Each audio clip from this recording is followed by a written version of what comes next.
Okay. Let's check this jazz out.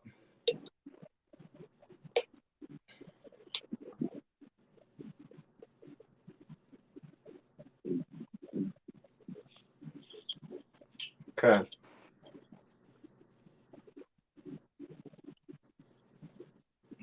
Okay, we're going to check this broadcast out before we start rocking. Okay, my man?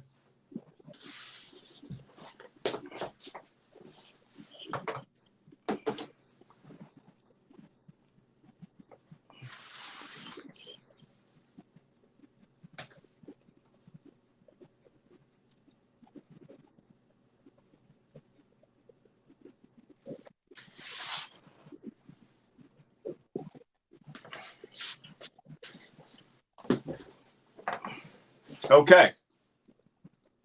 I believe we're rocking here, my man. All right.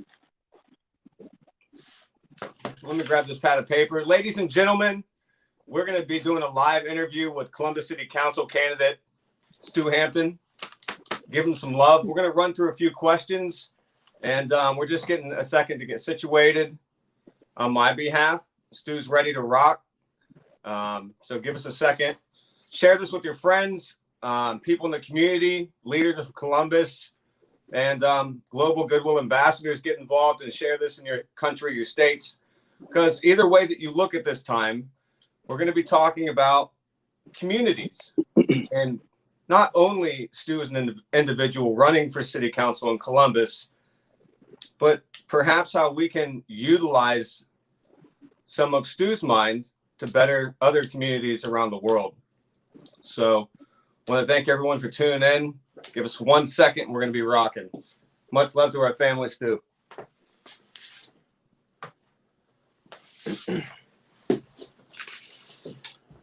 All right. Stu, how you doing, my friend? I'm doing well. How you doing, Wolf? I'm doing good, man. So let's get involved. Who's Stu Hampton? Stu Hampton is a guy who was born and raised out of South Linden. He was born into a family that started off like your normal fairy tale family, but watched, as families do, that as you see stories, families do the stories where families split up. So I was in that story where, I watched my dad walk out on the families, on my mom and my sister. But during that course of time, growing up, I watched how my mom took that ownership in raising two kids and making sure that we stayed a course to who we were and who God had placed us here to be. So as I watched her, take that road and growing older, I never wanted to watch and see my mom, taking care of matters of her own hands. So God found a way in maturing me at a young age to helping me, with my mom, with the roles of being a man of the house and learning how to take care of home. And one of the things that you do is when you take care of home, you find out the things that's valuable to you, to where you take care of them things more. Your family, you find out the value of your family, you take care of them more. Your value of your friends, you take care of them more. Right.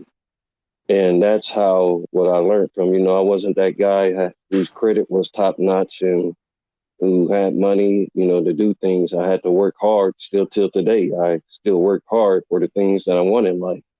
And that's how I learned to enjoy and value life more, because the things that I work hard for, you go through a process and you go through the hurdles and getting the things that you want in life to actually understand the value of the things that you need in life. So that's who I am as far as the person that's growing into. The guy who you see on a daily basis now is somebody who's took the pain that he's grew up into, the pain, the poverty, the violence, the lack of attention in the community, the lack of leadership, the lack of resources. This just didn't start as, a leader, me being a leader. These things happened growing up to where things just started getting, to a point to where we're struggling. And now we are in a crisis to where you have a community, different communities, whichever side of town you may be on, we all are in a situation to where we're struggling with some type of entity in our life. And it's time for the city now to find some type of cure, some type of prescription to heal them elements that we all are going through, whether it's violence, whether it's mentoring a young man, whether it's helping the family with utilities, helping them with food. We never know what the crisis or the chaos may be in the family situation. But if we learn how to engage with each other and finding out what the needs is, then that's how we are able to allocate them things that people may need in the community.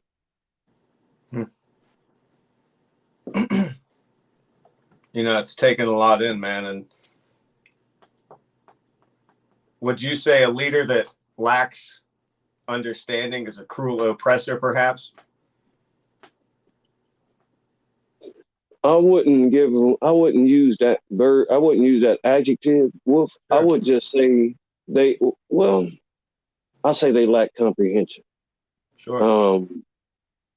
And when you lack comprehension, that means you never took time to observe and feel the temperature of the things that you needed to see, or the things that you needed to understand, in order to make some type of change in that area that you was trying to take care of.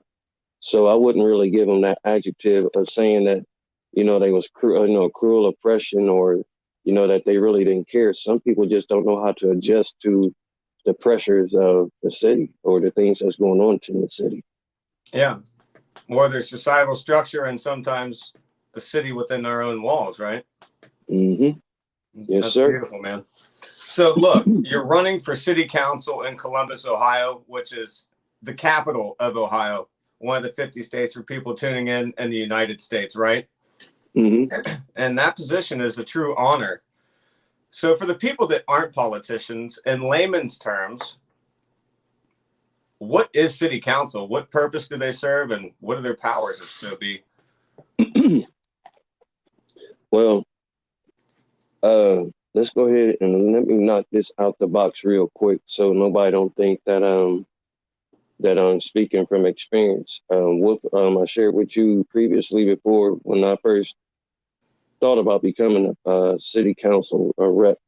I'm not a politician by far at all. So if anybody thinks that Stu Hampton's a politician or somebody that's trying to carry the position of a politician, that will be incorrect. I'm just a person who's fitting on the makeup of a politician, who feels the pain of my people in the community, who sees no type of action to cure that pain. So rather than counting and relying on people that doesn't care about my community, fitting somebody that's caring and accountable in them seats that actually cares and wants to see a change in people's lives. It's not just a community. You have lives in the community. Them lives as residents. Them lives as kids who are suffering. Them lives as moms and dads who suffer. And in most cases, single moms who suffering and trying to take care of a single home.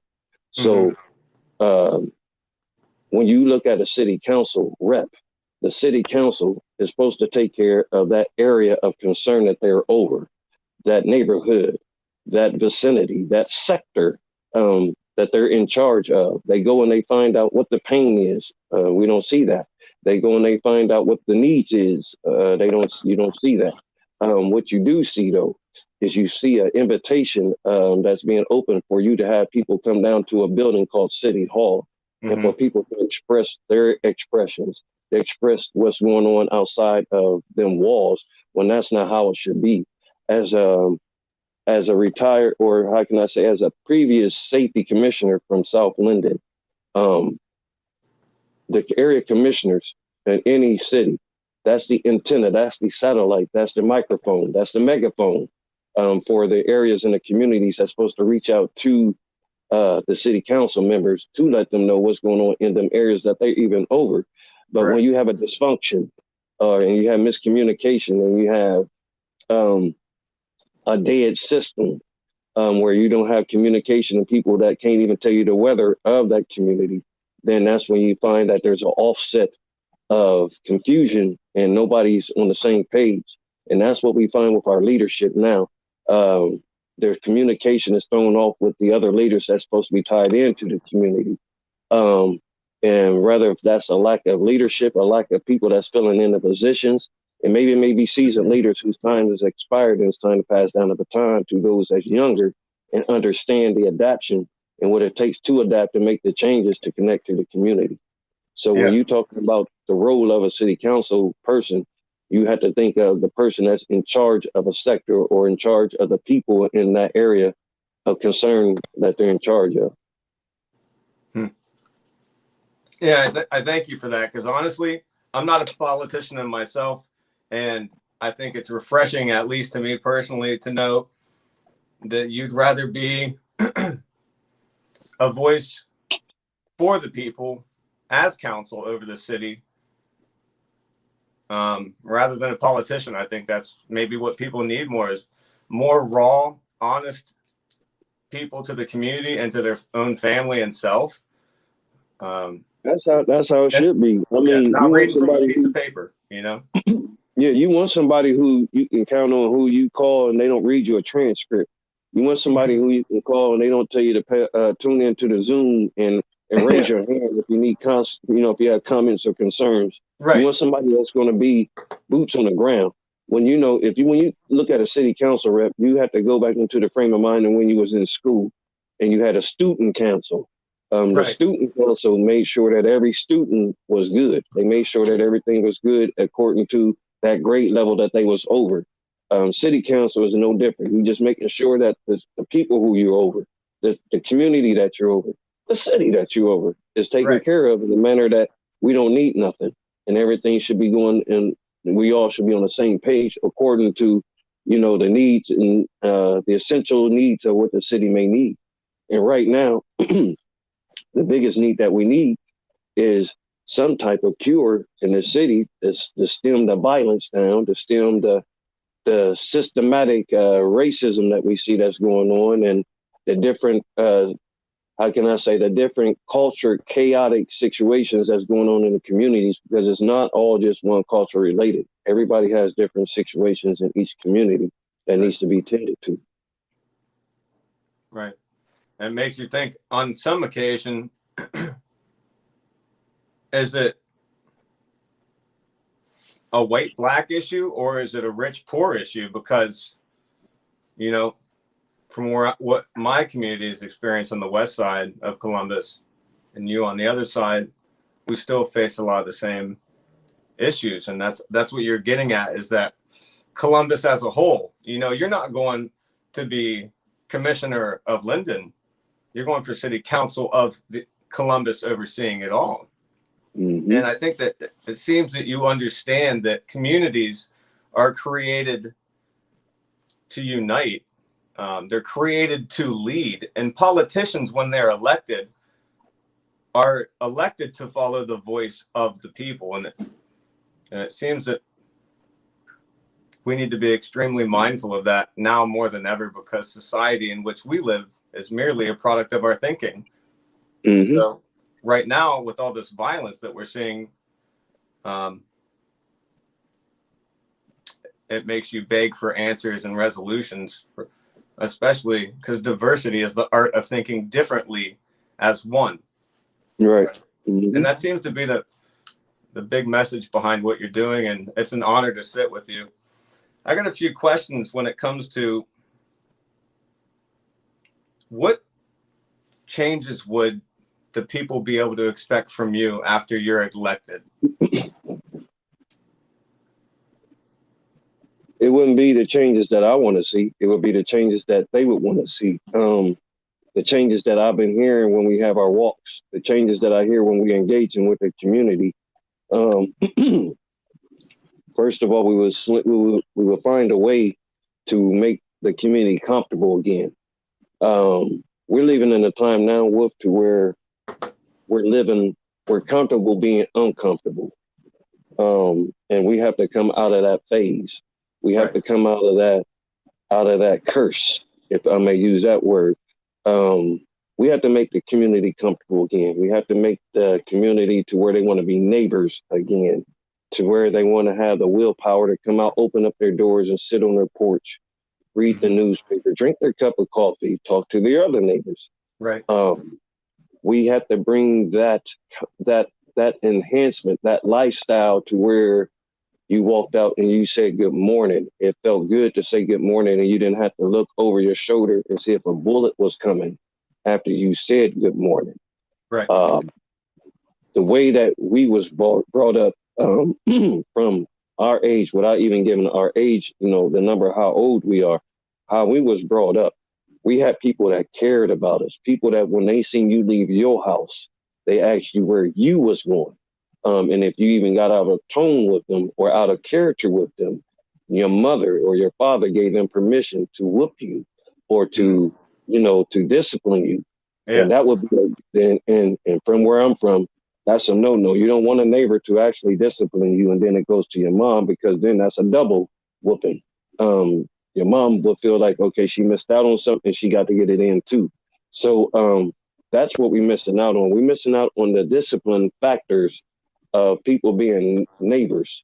The factors, period, of people being neighbors. When you have people being neighbors, then that's when you have the attention of your community. You have the attention of people. You have your community being aware of things that's going on, to where you don't have to worry about nobody being a snitch. You don't have to worry about the police coming in and having their own way, just because they're scared, or they may be cowards, or whatever it may be, whatever their situation or their mindset may be when they come into the community. So when I'm there, I want to change back to the original picture of how I grew up.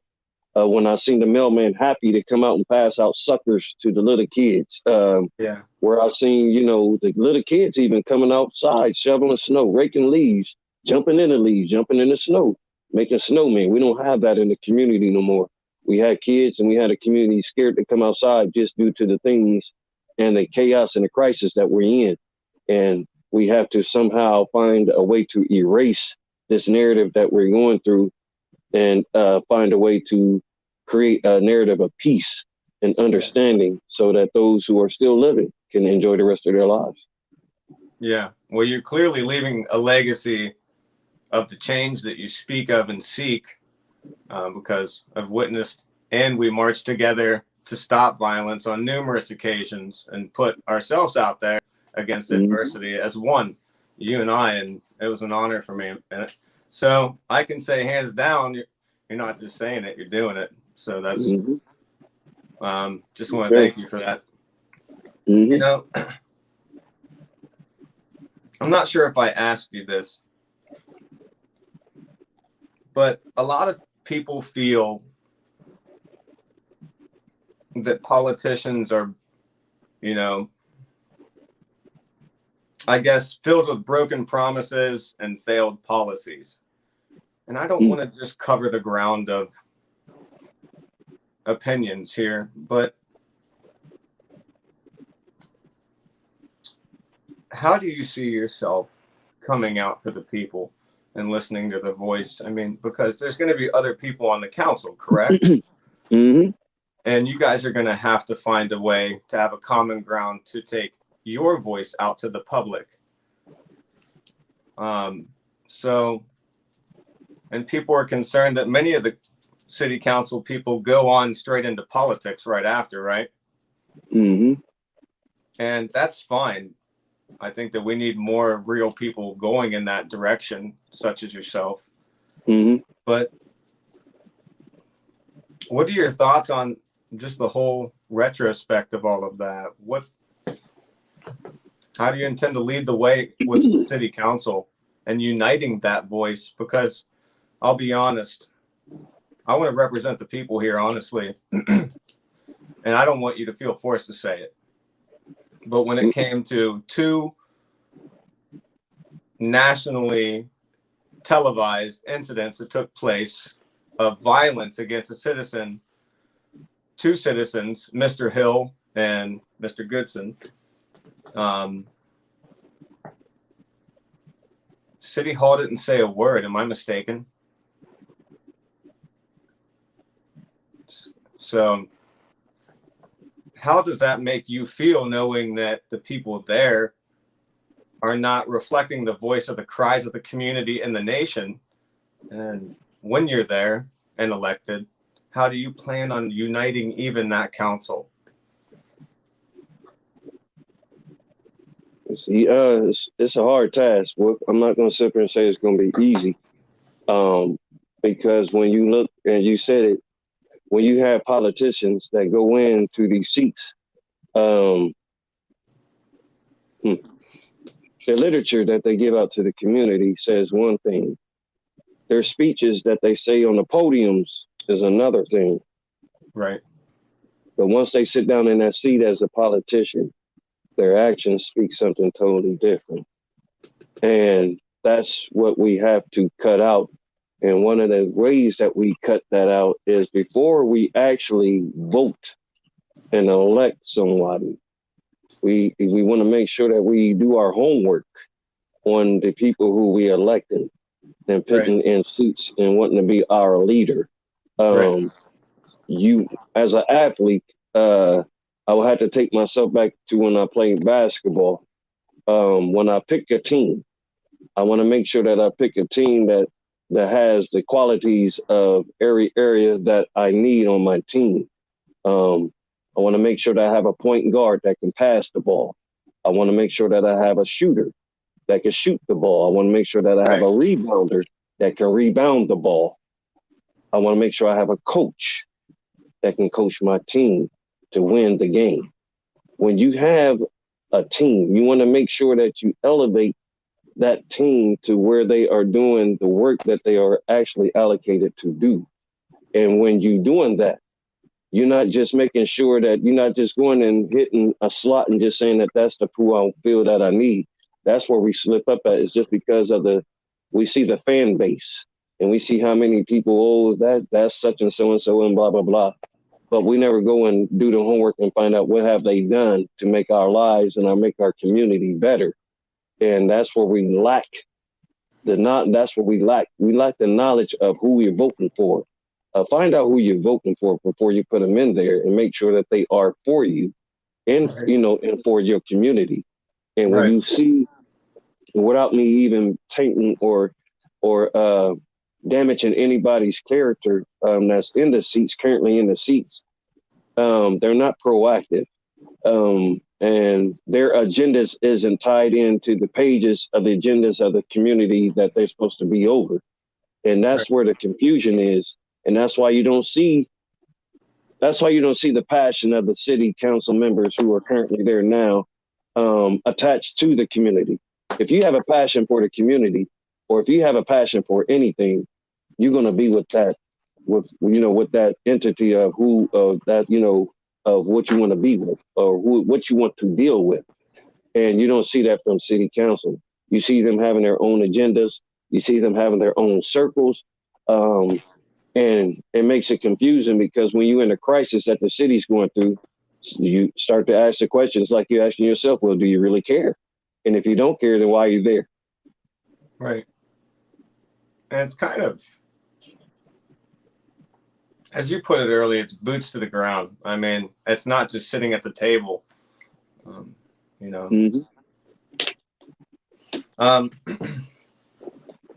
But I think everybody's interested to know what we can do to stop the violence taking place. And you may have covered this eloquently in your own creative way, but let's just put it as its own question, okay? We're losing brothers and sisters, children of the divine, if you will, in record numbers. And it seems, to be honest, our communities want to unite, but it's things just still taking place in our communities. What do you think what are some approaches that need to take place to stop or perhaps curb violence entirely? Well, you done been up to South London many times when we have our little walks and marches. And the city pretty much goes off the data, what's going on in the city as far as like the violence and the acts of violence, where the violence is taking place. when we do our walks and we engage with the community, them young people who want to do the violent acts, them young people who don't have nothing to do, they find themselves coming to walk with us. They find themselves being engaged with us. And when you find yourself being engaged, that takes you away from doing something else that you probably wouldn't want to do. Right. So when you find a community that cares, such as the few that we have in our circles when we're doing our walks on Mondays, you find that when the kids see that, when the ones who want to do harm find out that there's people that actually care, they'll put that agenda and they'll put what they want to do to the side and actually come and see what you about. It may be nosy, it may be just curiosity, but if it's something that's for the right direction of what they want to do, then they'll take that. They'll take the whatever it is, whatever their mission was that they was originally going to do. It'll be dismissed to where whatever we're doing, then they'll join in and participate with us. You have to find something for these kids to do. Let's just crack down to it real quick. You just have to find something for these kids to do. We're in a pandemic, but that doesn't excuse the communities and people in the communities from finding other ways of finding things for these kids to do. When we was little and we was young, we always found things to do. Growing up, me and you, I know how we grew up. We always wanted to be outside, especially me. I didn't want to be inside. I didn't care if it snowed or rained. I played basketball outside in the mud, snow, rain, whatever it was, and sometimes in dress shoes, even because I'm a church boy. So a lot of times I even played in my dress shoes. But you got to find that element that can consistently keep a kid or that young person distract. Or I cannot say that you have to find that connection for that kid to where they won't want to participate with the circle that wants to do the wrong. And it's not going to stop all the violence, because even when we was growing up, you still have people that want to do violent things and want to be violent. And that's just the mindset that you have with people. And it can change, because some people, even when we was young, that was violent, they understood the value of life to where the violence was, erased, and then they cared about their family that they end up having, and the friends who they end up being connected to. So it's just finding some type of replacement to replace the violence that we're going through. Yeah. I agree. I mean, I agree with you entirely. And I hope that after you're elected, maybe you'll talk them to having a gun show in Dublin and New Albany rather than the West Side and Linden every month, and see how the violence goes up in those areas. I mean, that was slick how you did that. I like how you that was real slick how you did that. You're right. Isn't it funny how we have gun shows in the most highest places, where highest rates where the crime is? We got a gun show in Westland Mall, and right there, just the last time they had a gun show, there was a shooting right there across the street, right across West Broad Street, right from that gun show.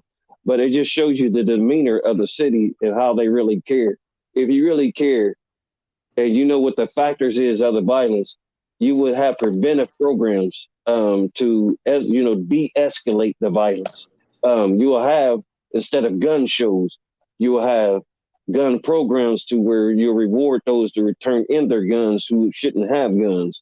Instead of gun shows, you will have videos of showing what guns can do to you and your family if you don't use them the right way. So the agenda is totally is in reverse mode, to where wrong is right and right is wrong. Right. And I agree with you. You keep bringing it down to a mindset. And I guess that's what Mindfulness Mafia is all about. It's something that Limitless is carried as an agency, just because we're supposed to help deliver others from their limited way of thinking, and we're not created to hate anyone. And that's why just really drawn to you as an individual, and I'm grateful for this opportunity for other people to get to understand you representing the people, desiring to do so. And the ways that you've been taking positive changes in the community. In fact, right, hey, you got an initiative going on tomorrow, right? Oh, yes, sir. Tell me about it. Tell them about it. Well, as you know, with my my passion for the community, I like to take care of the community by any means necessary. If I have the resources to help you with your utilities, we're going to take care of your utilities. If we can mentor your family and make a positive change for your family, then that's what we'll do.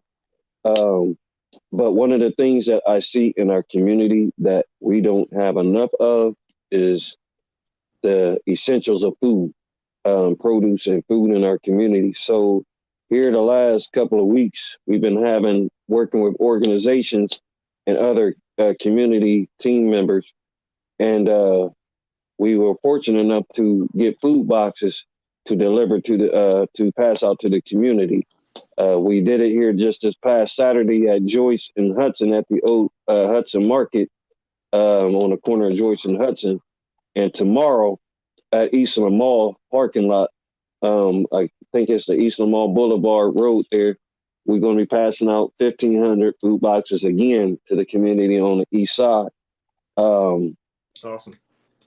To make sure that the well-being of the east side and the families is taken care of. It's not just about Linden. It's not just about the west side. It's not about the south side. It's about the city in general. Right. And people tell me that, Stu, we understand that you care about Linden, but you need to show us that you care about us too. So with that being said, I don't have no problem showing love all around the city. That's what it's all about pretty much. Is me. I don't want to go around and think that I'm coming around for attention, or I'm coming around for accolades or rewards. With me, I want to be in my own lane, create a blueprint, create that picture, create that movie, that narrative that you want to see, people doing in your area that you coming from. So in Linden, we created that blueprint. So now that I have that blueprint, traveling around from the east side to the west side to the south side wouldn't be no issue now, because now I'm not just coming and telling people that this is what I'm going to do for you. This is what I can do for you. I'm bringing actions, and my actions are speaking louder than my words. Yeah. Well, I'm inspired, man. I look forward to your success and hope to join you tomorrow. So what time you said? Eastern Mall, but where? What time? Eastern Mall. It's going to be from 2 to 6 or 2 until we run out of them food boxes. And our main focus is, feeding the family, but we want people to come out and make sure that you meet it's going to be me and Sheila Eubanks, who's another candidate that's going to be running with us. We're passing out food boxes, but we want you to come out and talk to us. Yeah. Tell us what's on your mind. Tell us what we can do, and as community leaders to, make the city a better city. What is it that we need to erase? What is it that we need to replace? What is it that we need to restore? What is it that we need to repair? If a wheel is moving and and the bearings is running good on it, then what spots on it that we need to put oil on it to make sure that it's still running sufficiently? So these are the things as a leader that we want to do and put in place and implement, so that the city can be a better city and we all can be on one accord. And at the end of the day, we all have peace, we all have justice, and we all have a sound mind to where we enjoy the value of life and we loving one another, just like the Bible says, without even getting so religious, but we loving one another and doing unto others as we would have others doing to ourselves. Right. And an act shown towards those in need is an act of worship. So, oh, yes, sir. Yes, sir. Before we exit here, I always like to give people an opportunity to share just a message of encouragement, their voice, their limitless message with the world. What's your limitless message, man?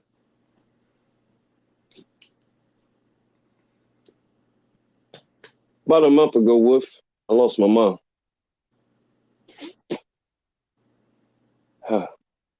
And one of the things that my mom made sure that she did while she was living is she made sure she raised a man to understand the duties and the purpose of a man. And as I grew up and growing up, I understand that even though I understand and I get it, and I may know my purpose and my role, that there may be some people who done went through similar situations or been in my shoes or probably still walking in my shoes and don't know how to get out of them shoes or to walk in them shoes. As a leader, as a mentor, as somebody that's encouraging somebody, you don't want to deflate, damage, or taint anybody's character. Your purpose in life should always be that you want to encourage them, engage with them, influence them to want to do better in their lives so that when they go into another situation or they contact with somebody and they come with somebody else that's going through their stories or their similar situations, they don't bow their heads down and they don't just say, I know what you're going through. Mm-hmm. But they know the elements, they know the steps, they know the implementations of what it takes to encourage and help that person get through that situation. When we leave this life, you, me, anybody that's watching this video, your legacy, your memory, your tombstone should read something positive that you've done to push somebody forward that's going to still be here when you're gone. That's my mission, to where if I am a city council leader, that I'm making blueprints, I'm making footsteps, I'm doing boots on the ground to encourage those that if you down and out, that hang in there, help is on the way. If you need help, you don't have to come and beg for it through them four walls, that we out there and we already seeing what you're going through. And we're going to take care of that before things even get worse or out of hand. That's what your leaders should be doing. That's the character of what Stu's going to be doing. And I'm not just going to be sitting in four walls. I'm going to make sure that even as a city council member, that I'm still going to be out on Mondays, or even if not more, engaging with the community and walking with the community and making sure that we take care of the community with the essential needs and the resources that they need to get through their life, to take care of their families, to continue to love their families, to continue to be with their families through the life and the duration of the time that everybody is here. Man, leave a legacy. Stu Hampton, ladies and gentlemen. So how can people get a hold of you before we exit out of here? Yeah, so you can get a hold of me in a couple of ways. I'm on on the different social media platforms, Facebook, Instagram, and I'm on LinkedIn. And I believe I'm also on Twitter. I have personal pages, Stu Hampton on the personal pages, notes if you just want to know personally who Stu is.